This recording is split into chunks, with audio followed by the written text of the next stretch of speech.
Hari ini, marilah kita berkongsi firman Tuhan di bawah subjek Hari Kenaikan dan Harapan Kenaikan. Hari ini ialah hari kenaikan. Marilah kita kembali ke masa kedatangan Yesus yang pertama pada 2000 tahun dahulu. Pada hari kudus ini, murid-murid menyaksikan kenaikan Yesus ke syurga di Bukit Zaitun. Di sinilah dia menyampaikan arahan terakhirnya kepada murid-murid, berkata, memberitakan Injil ini di Samaria dan sampai ke hujung bumi sebagai saksiku. Dan selepas itu dia naik ke syurga. Melalui babak kenaikan Yesus, kita juga, melalui kuasa Tuhan, akan diubah dan naik ke angkasa untuk bertemu dengan Tuhan.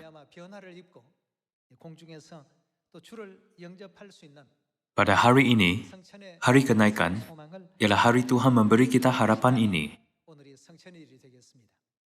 Kita dapat melihat asal-usul hari kenaikan melalui bayangan yang berlaku pada masa Musa dalam Perjanjian Lama. Dalam perjalanan ke tanah Kanaan yang berlimpah-limpah susu dan madu, orang Israel menyaksikan kerja hebat Tuhan. Selepas menyeberangi Laut Merah, seluruh angkatan tentera Mesir yang mengejar mereka dikebumikan ke dalam Laut Merah. 40 hari selepas mereka menyeberangi Laut Merah, Musa naik ke Gunung Sinai dan menerima firman Tuhan. Dan pada hari ke-50, yaitu hari Pentakosta, dia naik ke Gunung Sinai untuk menerima 10 hukum Tuhan. Hal ini ialah ramalan dan bayangan. Realitinya ialah, Yesus Kristus bangkit daripada kematian antara orang yang telah meninggal. Dia memberitahu kebanyakan muridnya sepanjang tempoh 40 hari. Menunjukkan bukti kepada mereka bahwa dia telah bangkit daripada kematian. Selepas itu, dia naik ke syurga dari Bukit Zaitun. 10 hari selepas kenaikannya, dia mencurahkan Roh Kudus hujan pada awal musim ke atas murid-muridnya pada hari Pentakosta. Di dalam Alkitab, kita dapat melihat Yesus memenuhi dan melengkapkan semua ramalan Perjanjian Lama. Hari ini ialah hari Tuhan memberi kita harapan kenaikan kita ke syurga. Kita juga dapat naik ke syurga bersama-sama dengan Kristus selepas diubah. Marilah mencari firman yang penuh harapan ini di dalam Alkitab dan mengambil masa untuk berfikir tentang kehendak Tuhan bagi kita. Marilah melihat buku Lukas, bab 24 ayat 47. Dan lagi dalam namanya, berita tentang pertobatan dan pengampunan dosa harus disampaikan kepada segala bangsa, mulai dari Yerusalem. Kamu adalah saksi dari semuanya ini. Dan aku akan mengirim kepadamu apa yang dijanjikan Bapa-Ku. Tetapi kamu harus tinggal di dalam kota ini sampai kamu diperlengkapi dengan kekuasaan dari tempat tinggi. Lalu Yesus membawa mereka keluar kota, sampai dekat Betania. Di situ ia mengangkat tangannya dan memberkati mereka. Dan ketika ia sedang memberkati mereka, ia berpisah dari mereka dan terangkat ke surga. Mereka sujud menyembah kepadanya. Lalu mereka pulang ke Yerusalem dengan sangat bersuka cita. Mereka senantiasa berada di dalam bait Tuhan dan memuliakan Tuhan. Buku Injil Lukas menunjukkan cara Kristus naik ke surga. Kita dapat melihat babak yang sama di dalam buku Kisah Para Rasul bab 1 juga. Di dalam buku Kisah Para Rasul, bab 1 ayat 6 tertulis, maka bertanyalah mereka yang berkumpul di situ, Tuhan, maukah Engkau pada masa ini memulihkan kerajaan bagi Israel? Jawabnya, Engkau tidak perlu mengetahui masa dan waktu yang ditetapkan Bapa sendiri menurut kuasanya. Tetapi kamu akan menerima kuasa kalau Roh Kudus turun ke atas kamu, dan kamu akan menjadi saksiku di Yerusalem dan di seluruh Yudea dan Samaria dan sampai ke ujung bumi. Sesudah ia mengatakan demikian, terangkatlah dia disaksikan oleh mereka, dan awan menutupnya dari pandangan mereka. Ketika mereka sedang menatap ke langit waktu ia naik itu, tiba-tiba berdirilah 2 orang yang berpakaian putih dekat mereka, dan berkata kepada mereka, Hai orang-orang Galilea, mengapakah kamu berdiri melihat ke langit? Yesus ini yang terangkat ke surga meninggalkan kamu, akan datang kembali dengan cara yang sama seperti kamu melihat dia naik ke surga. Ini juga babak kenaikan Kristus. Sebelum pergi ke surga, firman yang diberikan kepada kita dan kepada semua murid ialah, menjadi saksiku di Samaria dan sampai ke hujung bumi. Kenaikan Kristus adalah babak tersegam dan bersejarah yang memberi kita harapan hidup, yaitu kita juga dapat naik ke surga.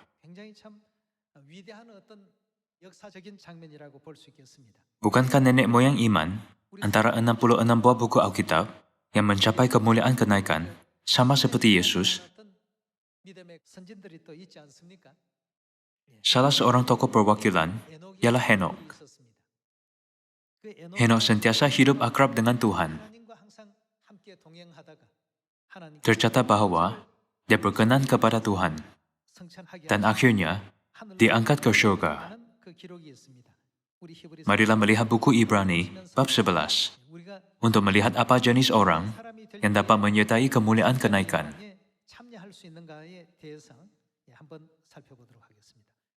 Buku Ibrani bab 11 ayat 5. Karena iman, Henok terangkat supaya ia tidak mengalami kematian dan ia tidak ditemukan karena Tuhan telah mengangkatnya.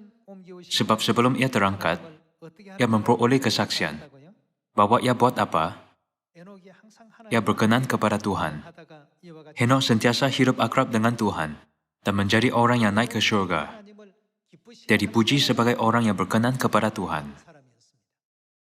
Orang jenis ini dapat menikmati kemuliaan kenaikan bersama dengan Kristus. Sejarah di dalam buku Kejadian menunjukkan firman, Henok diangkat dari kehidupan ini tanpa mengalami kematian. Anda dapat menjumpainya di dalam buku Ibrani bab 11 dan juga di dalam buku Kejadian. Dia hidup akrab dengan Tuhan. Tetapi dengan cara apa? Henok sentiasa berkenan kepada Tuhan. Kita juga harus berkenan kepada Tuhan. Hanya kerana Anda duduk di sana, Anda tidak akan naik ke surga sendiri ataupun pergi ke surga secara otomatik.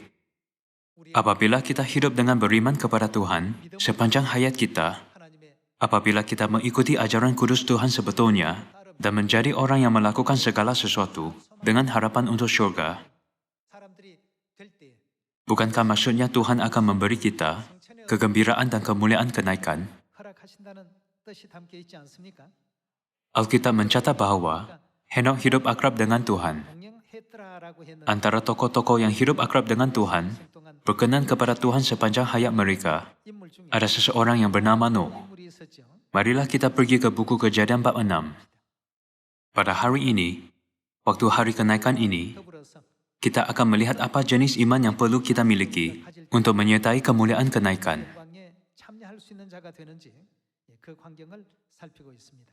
Bab 6 ayat 9. Inilah riwayat Nuh.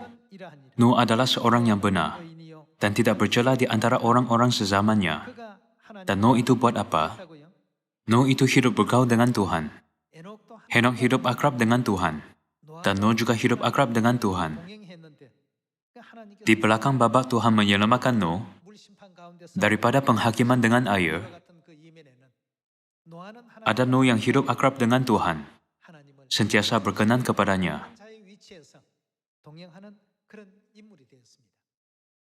Dalam kedua-dua perjanjian lama dan perjanjian baru, ada ramai orang yang diberkati dengan hidup akrab dengan Tuhan.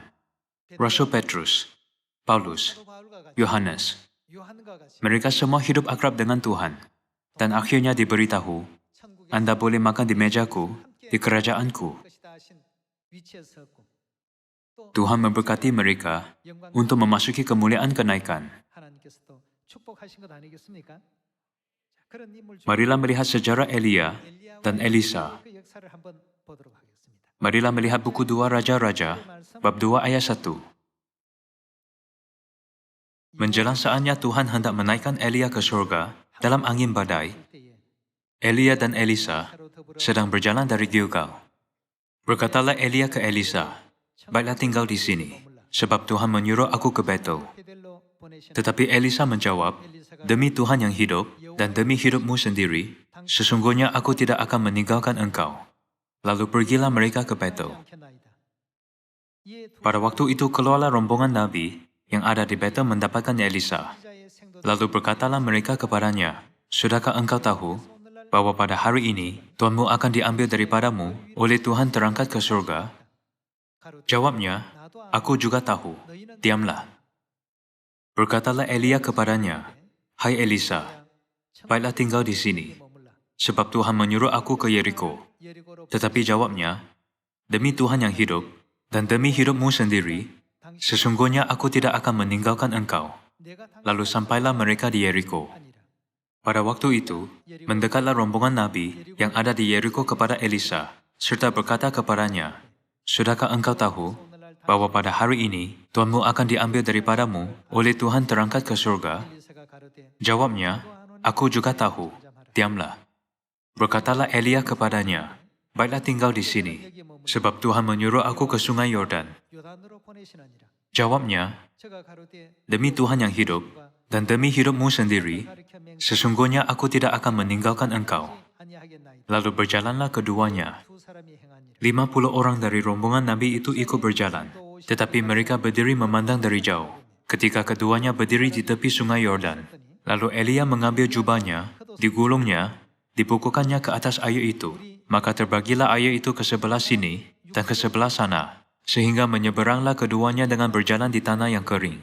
Dan sesudah mereka sampai di seberang, berkatalah Elia kepada Elisa, "Mintalah apa yang hendak kulakukan kepadamu, sebelum aku terangkat daripadamu." Jawab Elisa, "Biarlah kiranya aku mendapat 2 bagian dari rohmu." Berkatalah Elia, "Yang kau minta itu adalah sukar, tetapi jika engkau dapat melihat aku terangkat daripadamu, akan terjadilah kepadamu seperti yang demikian, dan jika tidak, tidak akan terjadi." Sedang mereka berjalan terus sambil berkata-kata, tiba-tiba datanglah kereta berapi, dengan kuda berapi memisahkan keduanya. Lalu naiklah Elia ke surga dalam angin badai.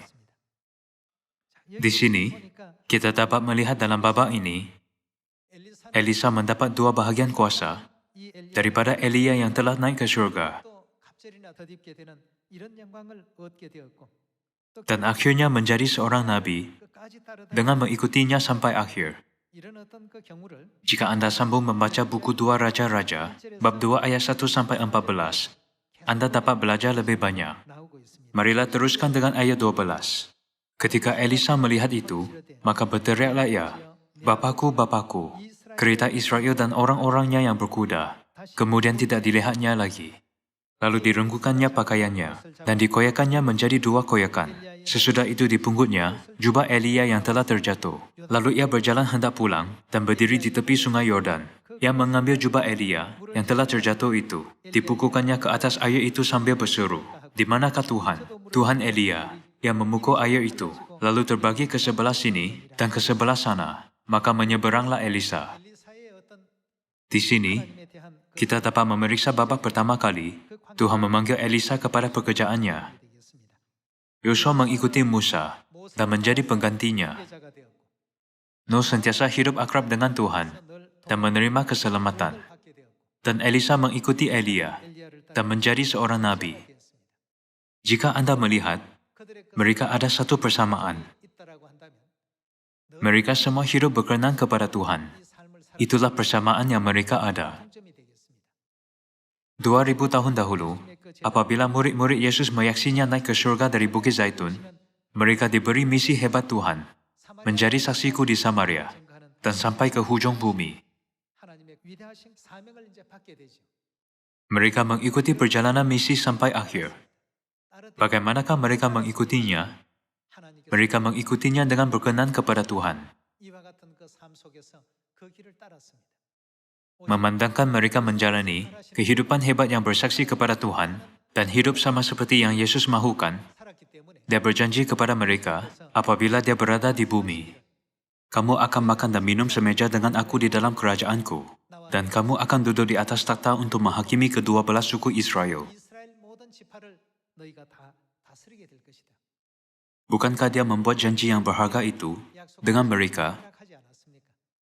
Apabila hidup pada zaman ini, kita juga harus menjadi orang yang mengetahui bagaimana hidup akrab dengan Tuhan dalam cara berkenan kepadanya. Elisa hidup akrab dengan Elia. Yosua hidup akrab dengan Musa. Dan Petrus hidup akrab dengan Yesus. Kemana sahaja kita pergi, kita semua mesti hidup akrab dengan Tuhan, sentiasa berkenan kepada Tuhan. Marilah melihat buku Maliaki, bab 3. Buku Maliaki, bab 3 ayat 7. Sejak zaman nenek moyangmu kamu telah menyimpang dari ketetapanku dan tidak memeliharanya. Kembalilah kepadaku, maka aku akan kembali kepadamu. Firman Tuhan semesta alam. Sebab mereka akhirnya meninggalkan Tuhan adalah kerana mereka tidak berkenan kepadanya.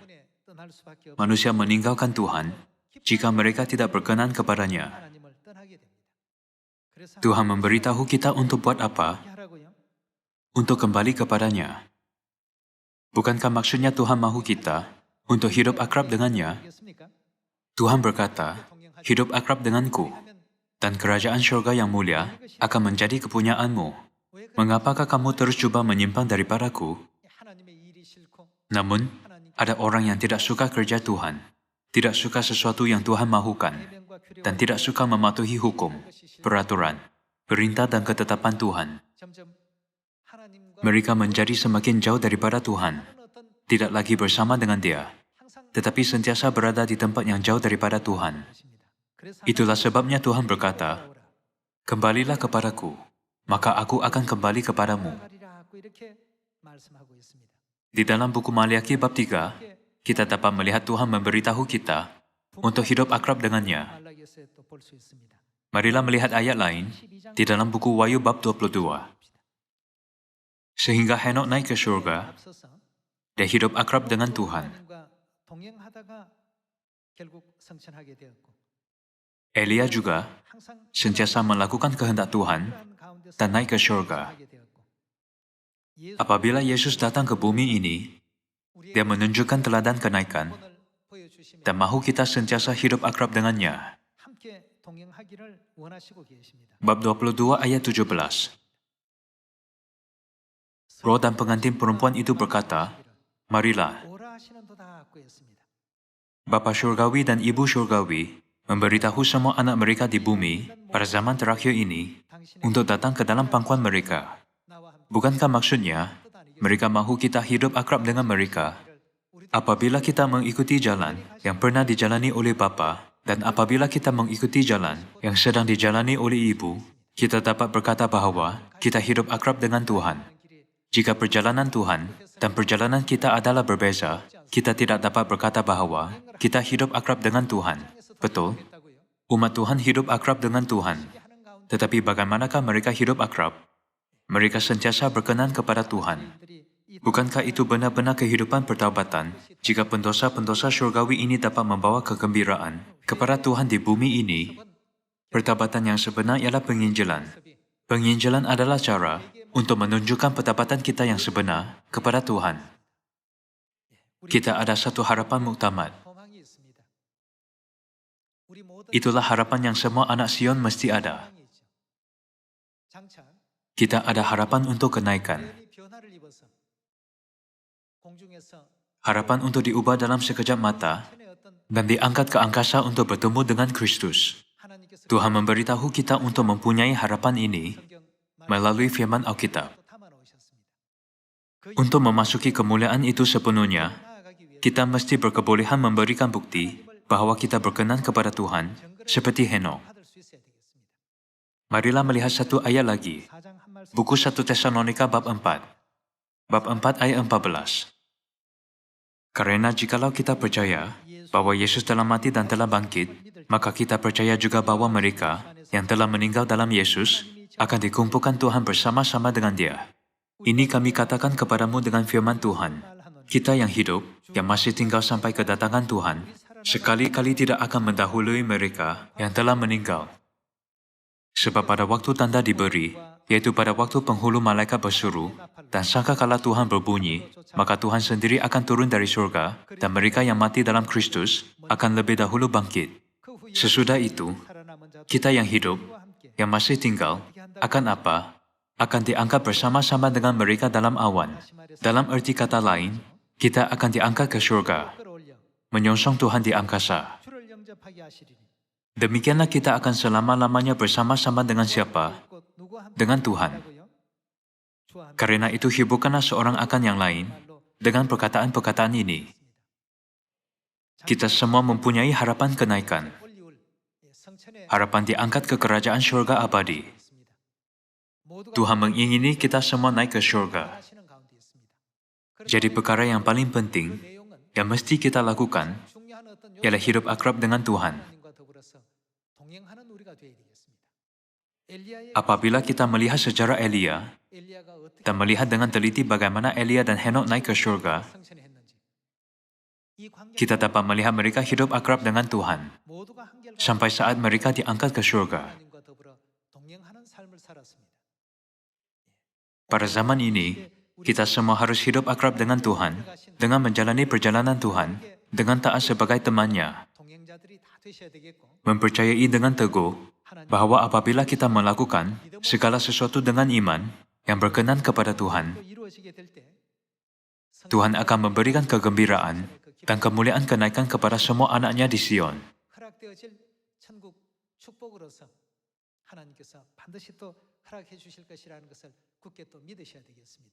Orang yang mempunyai harapan kenaikan, mestilah hidup akrab dengan Tuhan. Walaupun Anda dipenuhi harapan kenaikan, tidak masuk akal jika Anda tidak sudi hidup akrab dengan Tuhan.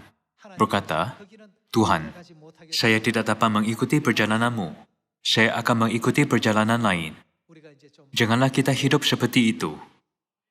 Kerajaan surga abadi semakin dekat.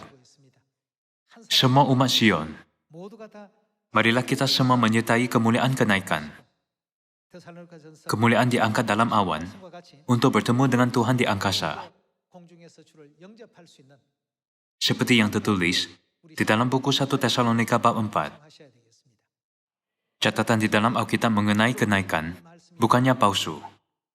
2000 tahun dahulu, Kristus menunjukkan baba kenaikannya ke surga di hadapan murid-muridnya. Dan Elia dan Henok juga diangkat ke surga secara hidup-hidup. Melalui catatan ini, kita semua mesti mempercayai kenaikan kita dan sentiasa berkenan kepada Tuhan. Hidup akrab dengan Tuhan. Petrus hidup akrab dengan Yesus, dan Elisa hidup akrab dengan Elia. Kita telah belajar bahwa kita harus hidup dengan penuh rahmat, hidup akrab dengan Bapa dan Ibu Surgawi.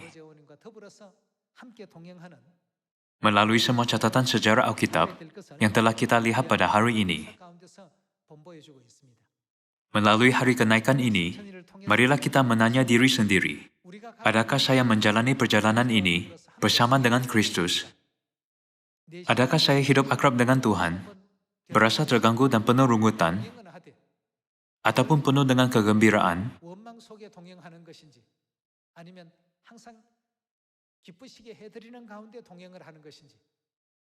Saya harap semua ahli keluarga Sion kita yang mempunyai harapan kenaikan akan dapat berfikir tentang perkara-perkara ini. Sekali lagi saya memberikan kesyukuran dan kemuliaan kepada Tuhan Elohim kita kerana membenarkan kita merayakan hari kenaikan pada hari ini. Sekarang, saya menambahkan khutbah hari ini. Terima kasih.